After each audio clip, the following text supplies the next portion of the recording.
Hey guys, it's Miss Leone here, and today we're going to be practicing creating different textures by tracing our hands and adding different textures to each finger. So the first step is going to be to have a pen or a pencil and a piece of paper ready. I'm using a pen, but remember, if you use a pen and you make a mistake, there's no turning back. Okay, so let's begin. So the first step is we are going to label this assignment. It's called Hand Texture Practice.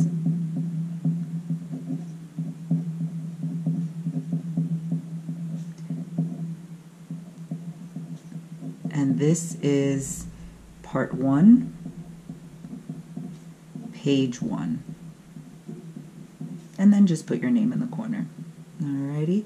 Then I always like to underline my title. Alright, so now we're going to lay our left hand onto the paper and trace it. So a few things, you can see I'm not putting my fingers really wide so they're coming off the paper. My fingers are not that close together. We want to make sure that we can trace around. Also have your wrist kind of sticking out of the bottom, so not like this. Okay, we want to get our whole hand in part of our wrist. Alright, not like this because then it'll come off the page. Alright, so if you're a lefty, this might be tricky for you because you're using your right hand to trace.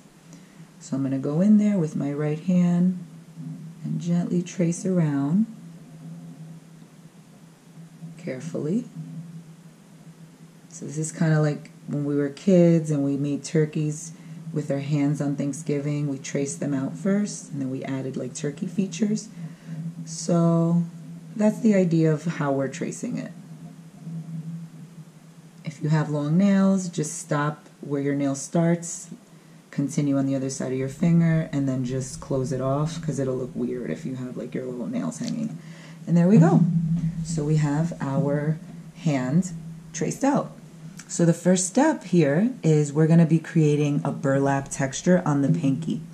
So what a burlap texture is, it's a rough pattern of cross lines with a few darker spots and pieces of thread.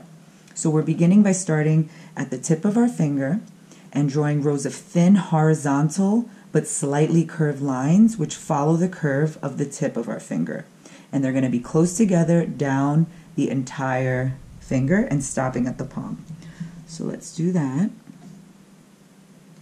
So they're just curving. So you can see here, they don't have to be touching, just close together.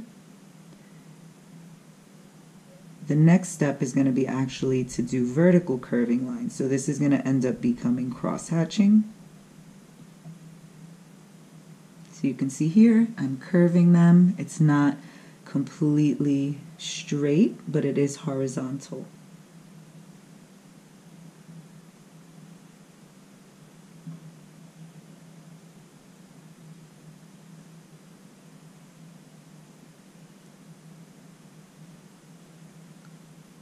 And what burlap is actually, so the texture we're making, think about a potato sack.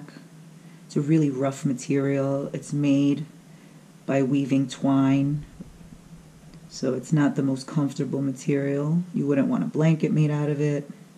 It's a rough feeling. So we're going to be creating that right now. So I'm almost done. Okay, so there we go. So now I have it and it's going down to the tip of my finger. I can add one more there, why not? Okay, and they don't have to be perfect, but they are going to be curving. So now the second step here is we're going to cross hatch. So we're going to be making vertical lines, but we're going to be following the shape of the edges of our fingers. So for this side, so I'm not going perfectly straight, and here in this little bump on my pinky, I'm letting it curve. Okay, and then on this side, the same thing. So on the left side, you want the vertical lines to follow the curve of the left side of your finger. And on the right side, you want them to follow the curve of the right side. And then in the middle, they end up getting a little more kind of straighter. But you can see here, and they're just crossing each other.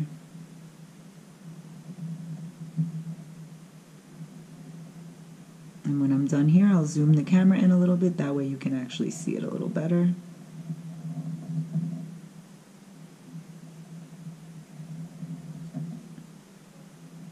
Alrighty. Almost done. So this is a cross-hatching technique, but they're not perfectly straight like when we did our value scales. So you can see here, I'll just zoom in a little bit down. Oh, there's a shadow there. But you can see here that, that it is more of like a weave pattern, okay? So let me zoom back out. The shadow should disappear. Alrighty. So the next step is we're going to be adding a few little pieces of thread using a feathering technique. So the feathering technique, I'll just show you. It's not just like drawing like a stiff line, okay? Because then it's like really fat and it doesn't really look wispy and thread-like. So what we're doing is we're putting our pen down and flicking up, kind of like if you were making like a check mark, right? So that way or down, but you can see that it's more wispy looking than if I just went and drew actual lines. So then we're just gonna go there and add a few random pieces of thread. Here, there, right, left, middle, maybe some are facing down, just a few, just to kind of give it that texture. All right, and that's it. That's it for the burlap texture. Now the next finger, we're going to be creating a pattern of stones or bricks. So to do that, I'm just going to show you some do's and don'ts about that. So when we're making stones, you're making a series of lines. Ours on our finger are going to slightly curve, but I just want to show you the idea. So you start by making lines that are evenly spaced apart. You split them up. It's becoming a pattern. So wherever you put the lines here, and they should be rectangles, they shouldn't be squares, in between them, you start adding the second row. And then now the first row has 3, the second row has 3 this way, maybe 4 here. So then the next one is going to match, the third row matches the first row, the fourth row matches the second row, and so on. Okay, so they're just alternating like that. So what it should not look like, let me show you a no here, okay? What it should not look like, so if that's your first row, you're not going to put the second row like directly underneath like that, right? Because that's not really a brick pattern. And you're also not going to make a whole bunch of like little squares, because this is not what we're aiming for here. So even if they're alternating, we want them to be rectangular. All right, so let's start. So step 1 for the brick pattern on our finger is going to be to draw out the lines for the separation. So it's about 13 or 14 lines. It's going to be about 1/4 of an inch distance between them. Slightly curving with the shape of our tip of our finger, and we're going to stop at the base of our finger where the palm starts. Okay, so I'm going to stop there. Now the first row, you're making 2 bricks. By putting 1 vertical line, you have 2 bricks there. The second row, you're adding 2 vertical lines in between the first 2 brick sections. So you have 2 bricks here by making 1 line, and then the next row, you add 2 vertical lines and you're making 3 bricks. And then you just keep continuing. So the third line matches the first, the fourth line matches the second, and so on. So it's pretty much 1 in the middle, 2 on the sides, 1 in the middle, 2 on the sides, 1 in the middle, and 2 on the sides. So you'll notice here that the side ones are not full rectangles, and that's okay because it is wrapping around the finger and we are giving it a 3-dimensional quality. So that's okay. So now the next step, so step 1 was draw the bricks. Step 2 is we're going to make the spaces in between the bricks more thick. So we're going to fill them in and we're going to curve the shape of the bricks. So this is to mimic that concrete texture. If you look at stones or bricks, they don't just slap them on when they put them together.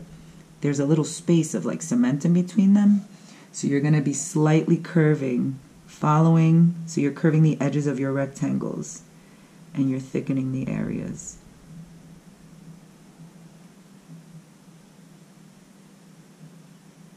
So you're rounding them.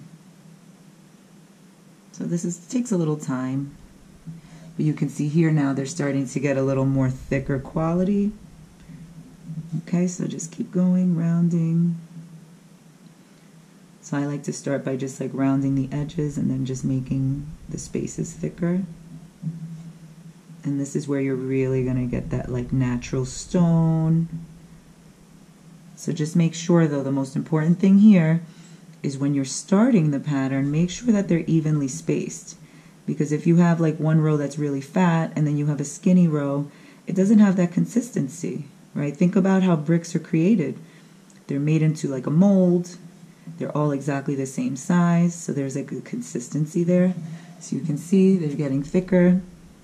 So just keep curving them. You're rounding the edges and then just filling in the areas.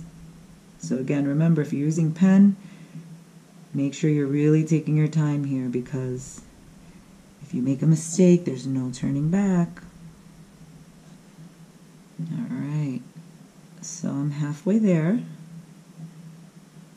So it's a little tedious, but anything in art that's worth it is.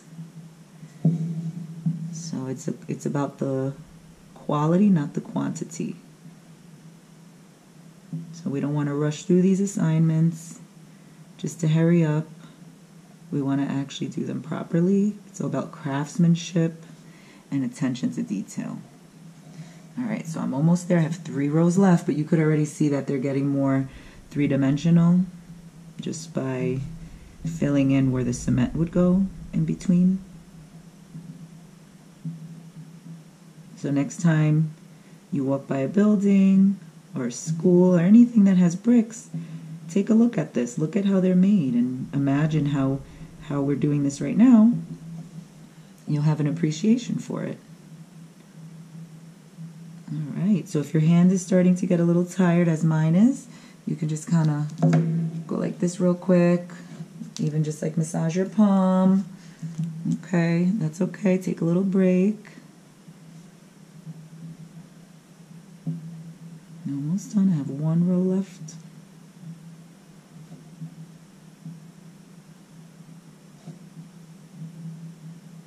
All right.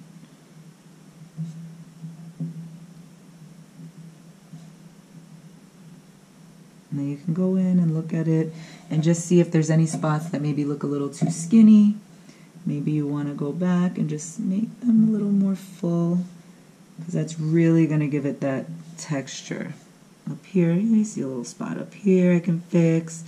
Maybe in between here, maybe on this edge. All right. So step 1 was draw the pattern. Step 2 was fill in the spaces and curve the edges of the bricks. And step 3 is we're just going to add some simple texture. So the idea for the texture, think about a cell phone when there's a battery. Okay, so it's going to be starting at the left. We're going to do a tall line, a medium line, a short line, and a shorter line. So like 1, 2, 3, 4, kind of like cell phone bars. And you're going to do that to the left side of each brick.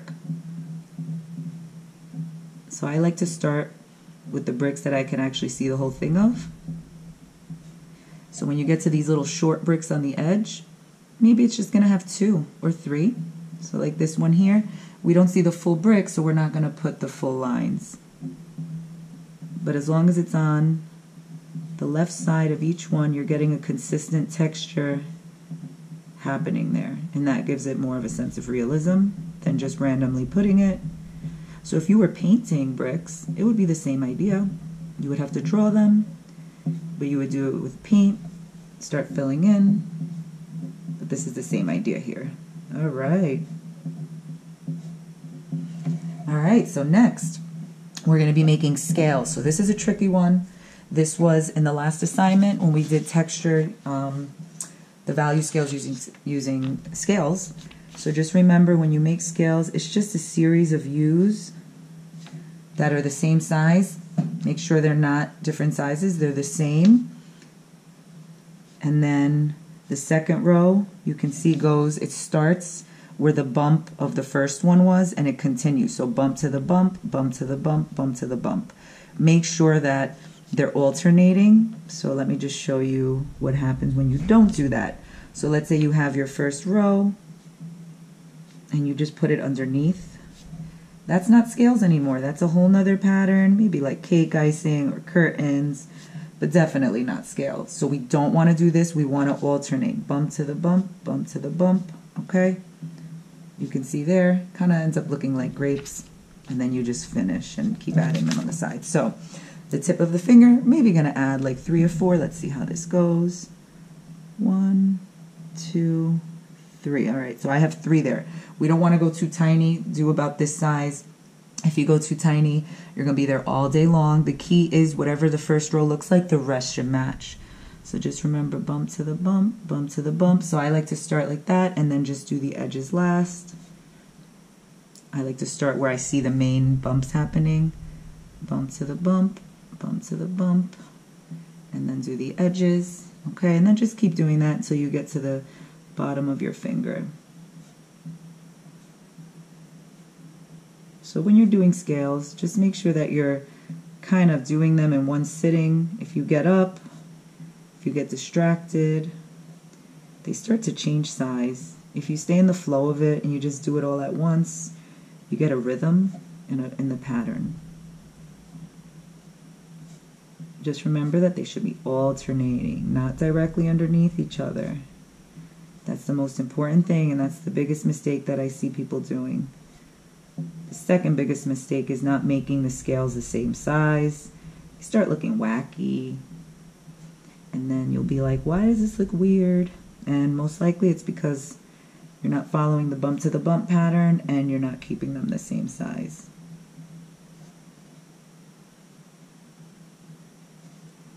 Alright, bump to the bump, bump to the bump. If it helps, you can make it a song in your head. Whatever works, whatever keeps you going. Now, if for some reason you're like, oh my goodness, my scales, you start messing up, it's okay, regroup, and for the next row, just do your best. I just want to see improvement. It's okay if it's not perfect. So now we have our finger that is full of scales. All right, so we have 3 textures. We're going to move on. The next texture is going to be a cactus texture. So we're going to start by creating spines, vertical, that follow the shape of the finger, so not perfectly straight, but vertical, and they're going to be following the shape of the finger. So on the right side, I'm going to be making a line here, and it's going to stop, but you can see it's following the shape of the curve of my finger. The left side, same thing, following the curve. So this one's pretty easy. The next one, so on the edges, you do want to make them closer together on the edges, so not touching, but closer together for the edges, because we're trying to make it look 3-dimensional. So if our finger is actually curving, they would be closer together. And as they get towards the front, they're going to get a little farther apart. So here, this one, I'm leaving a little more space. This one, a little more space. And then finally, I'll add one more in the middle. All right, so you can see here, the lines are not completely straight. They're following with the curve of the edges of my finger. And on this side, the curve is following this edge. On that side, the curve is following that edge. And they're closer together on the sides. All right, so then finally, we need to add cactus needles. So let me show you how to do that. So we're going to be using that feathering technique again. And it's kind of going to look like a bird print.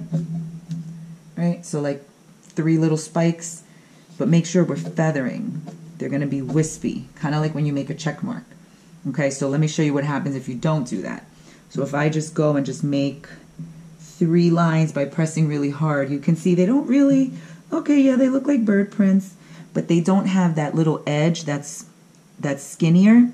That's what's going to make it look like a cactus needle. Remember, needles are sharp and they poke you. And if you end up sitting on a cactus or stick your arm on one, that needle's going to be stuck in your arm because it's so skinny that it pierced you. So we're going to be just creating down the spine. So on this side, so not too big, I'm going to be making my spines 1, 2, 3, 1, 2, 3. I'm choosing the one spine. I'm having it start on a line. Don't go crazy. How many did I do here? Let's see. 1, 2, 3, 4, 5, 6, 7. So 7 on that side. Let me go ahead on this side. Maybe I'll lower it a little. Kind of start it a little lower than the one on the other side. Just remember, we just want them to be wispy. feathering technique. All right. So now we're almost done. We're halfway there. Now we need some in the center. So I'm going to pick, I'll skip, let's see, where do I want to put this? I'll throw it here. I don't have to put as many as that upper one. All right, there we go. And then on this side, just trying to alternate it. I don't want them to be like all in the same row. Okay, so then they just kind of alternate. They're not just like 1, 2, 3, 4, 1, 2, 3, 4. They're kind of spread out a little more random. Okay, so that is the finger that has cactus texture. So the final texture that we're going to add to our thumb is going to be fur. So fur is just a series of wispy short lines wrapped around the shape of the finger in rows. So for row 1, we're starting at the tip of our thumb and we're drawing a row of short wispy lines fully wrapped, and it's going to end up looking like bangs. So what I like to do, it's going to be like 1/4 inch. So I like to maybe put one there, one facing that way, and then one facing that way. So the idea is that it's going to be wrapping and curving around, and we're just going to be making rows of it. And we're going to be filling it in. We don't want it to look bald. So like right there, I mean it has a wispy texture, but there's a lot of blank spaces, so that kind of looks like a bald fur. We want to have nice, luscious, healthy fur here. But again, wispy. Just like when we did the cactus needles, just like when we did the thread on the burlap. Okay, so that's row 1. Then you can start underneath. And you're going to be following. So in the center, it's going to be going straight, and as you get to the left side, it's going to be tapering out to the left a little. So it looks like bangs. Think about maybe a hula skirt. That could be maybe inspiration for you. So at first it looks weird. You're like, what am I doing here? What is the point of this? But once you get to the bottom, it really has like that feeling. It also reminds me of fringe, like those skirts from the 70s or the 60s. So this is a texture you can use in various ways, but I'm just going in a downward direction. I'm not going up, down. I'm starting from the down. I'm starting from up and then going down. So you can see it's starting to fill in. And then after, you can always go back and see if you have any bald spots. So you don't want to make them too long. These are about 1/4 inch. I don't want to see like long hair going down, like Cousin It, if you've seen Addams Family. We want to make rows of short wispy lines that wrap around the shape of the finger. So again, remember, on the right side, the fur is leaning towards the right. As it gets to the center, it gets straight, and then it curves back out towards the left. So you can see here, the edges are soft and fluffy looking. All right, so I think I have like maybe 3 more rows left here. And this is a fun activity. It's something I found online. I've been doing this, it's my 7th year doing this with my students, and they always seem to love it. Okay, maybe like one more, let's see. So remember, if you go too short, you're going to be here forever. You're going to end up with like 20 rows. I'll count my rows after and see how many are there. So again, if your hand's starting to get tired like mine is, you can take a little break.